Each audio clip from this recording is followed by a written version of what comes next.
Good morning and a very warm welcome. You're watching the Breakfast Rundown on TV1.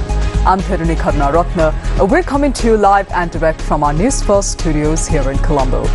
This morning's Breakfast Rundown's lead story concerns a fire that broke out last night in Galle. And in addition to this, we also have details on several key local, international as well as sports stories this morning. Stay tuned with us.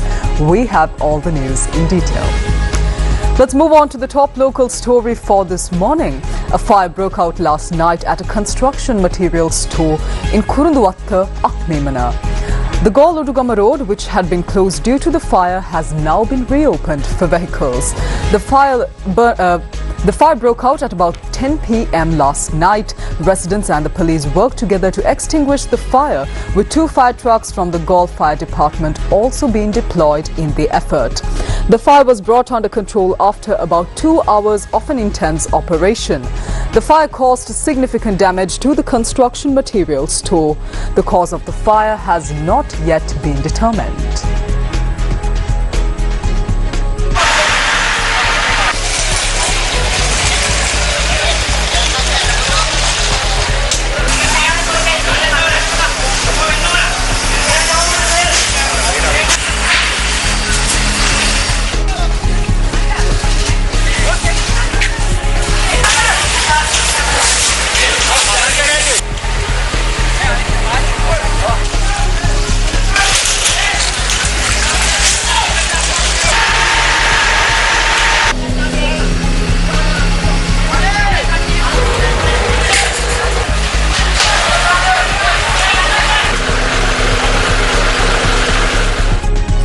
Meanwhile, an island-wide operation to inspect vehicles, including buses, will commence today.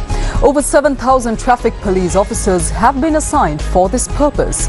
In a statement, Director and Media Spokesperson of the Police Media Division, Senior Superintendent of Police Buddhika Manatunga said that this special operation will continue until the end of the festive season. He added that the operation will be carried out 24 hours a day. Director and Media Spokesperson of the Police Media Division, SSP Buddhika Manatunga, went on to note that the general public will also have the opportunity to inform the police about traffic violations. Police said that information in this regard can be provided to the mobile phone number of the OIC of the relevant police division in the area. Meanwhile, the All Ceylon Poultry Traders Association says that there will be no shortage of chicken and eggs during the festive season. Its chairman Ajit Gunasekara said that adequate stocks are being released to the market to fulfill the demand as required. Today, the price of frozen chicken with skin is less than 1,000 rupees per kilogram, while eggs are being sold at prices ranging from 30 to 33 rupees each. On to more local news for this morning. Minister of Health and Mass Media, Dr. Nalinda Jayatissa, met with the representative for Sri Lanka of the United Nations Population Fund, or UNFPA, Kunle Adeni. The meeting took place at the Ministry of Health and Mass Media. The discussions focused on projects currently being implemented in Sri Lanka with the support of the United Nations Population Fund. The representative of Sri Lanka for the United Nations Population Fund confirmed that the UNFPA will continue to provide unwavering support for the advancement of Sri Lanka's free healthcare services. Meanwhile, the Ministry of Health says that steps have been taken to collect blood samples from mammals in the northern province.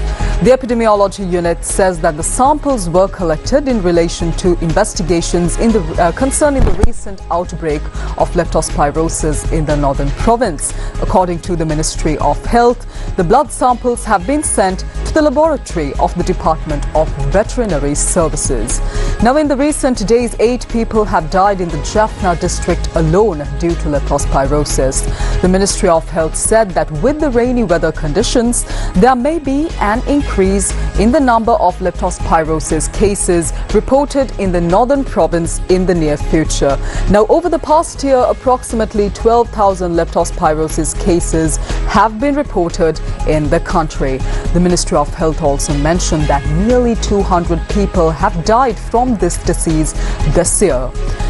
The health authorities say that leptospirosis can be contracted through the exposure to the urine of mice or by the virus entering the body through existing wounds. Symptoms of leptospirosis include reddening of eyes, fever, reduced urine output, severe headache as well as muscle pain. Now, the Ministry of Health urges the general public to seek medical attention immediately if these symptoms are present. On to your weather update for this morning. The Nilbala River has reached a flood risk level from Talgahaguda and Panadugama. The Department of Irrigation has advised the residents in the surrounding low-lying areas to exercise caution and be vigilant in this regard. Well, in your weather forecast this morning, the Met Department says that showers or thunder showers may occur at a few places in the southern and Uber provinces and in the Ratnapura district during the evening or night. Mainly fair weather will prevail elsewhere over the island.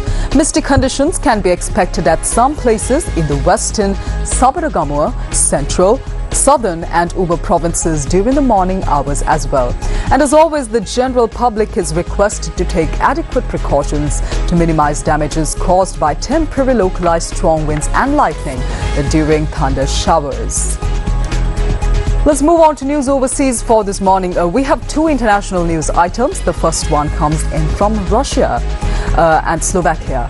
Slovakia's Prime Minister Robert Fico has made a surprise visit to Moscow for talks with Vladimir Putin, becoming only the third Western leader to meet the Russian leader since the full-scale invasion of Ukraine 3 years ago. Fico, a vocal critic of the European Union's support for Kyiv and the war, said that they discussed supplies of Russian gas to Slovakia, which his country relies on. A deal with a Russian gas giant Gazprom to transit energy through Ukraine to Slovakia is due to expire at the end of this year. Fico said the meeting in Moscow was a reaction to Ukrainian President Volodymyr Zelensky telling EU leaders that Ukraine remains opposed to Russian gas being piped through its territory. The Slovakian PM, who survived being shot earlier this year, also said that he had a long conversation with Putin on the two exchanged views on the military situation in Ukraine. Now, both discussed the possibilities of an early, peaceful end of the war and mutual relations between Russia and Slovakia. Now, Slovakia and Hungary, which both depend on Russian gas, have raised concerns about the prospect of supplies being interrupted to their countries. In October 2023, when Fico became Prime Minister again, he ended Slovakia's military aid to Ukraine. But he insisted that he wants to be a good, friendly neighbor to Ukraine. Fico's meeting with Putin came as leaders of Italy, Sweden, Greece and Finland met on Sunday for a security summit. Speaking afterwards, Finland's Prime Minister Petteri Orpo said Russia was a permanent and quote-unquote dangerous threat to the EU. He also stressed the need for increased defense spending and support for Ukraine. Let's move on to the second news item, international news item for this morning. It comes in from Gaza. Gaza's Civil Defense Agency says that at least 28 people, including children, have died in a wave of Israeli military strikes throughout the Gaza Strip. The agency said that a school sheltering displaced families was among the facilities struck, killing 8 people, including 4 children, over this weekend. It comes as the UN issues a plea for Israel to cease its attacks in the vicinity of a hospital in Gaza's south. The Israeli military claimed a Hamas command center was inside the compound of Musa bin Nusayr school in Gaza City and has not commented on the reports of the attack by the hospital. On Sunday, Pope Francis condemned the Israeli strikes on Gaza for a second day in a row. He expressed pain at thinking, quote-unquote, of such cruelty to the machine gunning of children, to the bombing of schools and hospitals, unquote. Now, according to figures from Gaza's Hamas-run health ministry, more than 45,000 Palestinians have been killed during the 14-month war between Israel and Hamas. We also have a sports news item for you this morning. It's sports, it's cricket. Joe Root has been recalled to England's ODI squad for February's ICC Champions Trophy, as well as the 50-over leg of the India series that precedes it. in the first big call of Brendan McCullum's tenure as head coach across red and white ball formats. Root, who turns 34 later this month, is set to finish 2024 as the #1 ranked test batter in the world after a stellar personal year and the format in which he racked up 1,556 runs at 55.57, including 6 centuries. However, he has not featured in the white ball setup for more than 1 year since England's disastrous World Cup defence in India in October and November 2023. He made 276 runs at 30.66 in the team's group stage exit in that event, well below his career average of 47.60 in the format, but keeping with a clear dip in 28 ODIs since his pivotal role in the 2019 World Cup win. And that's a wrap of this morning's edition of the Breakfast Rundown on TV1. I'm Therunee Karunaratne. I'll see you once again tomorrow right here on TV1 at 7 a.m. Until then, take care. Have a wonderful day ahead.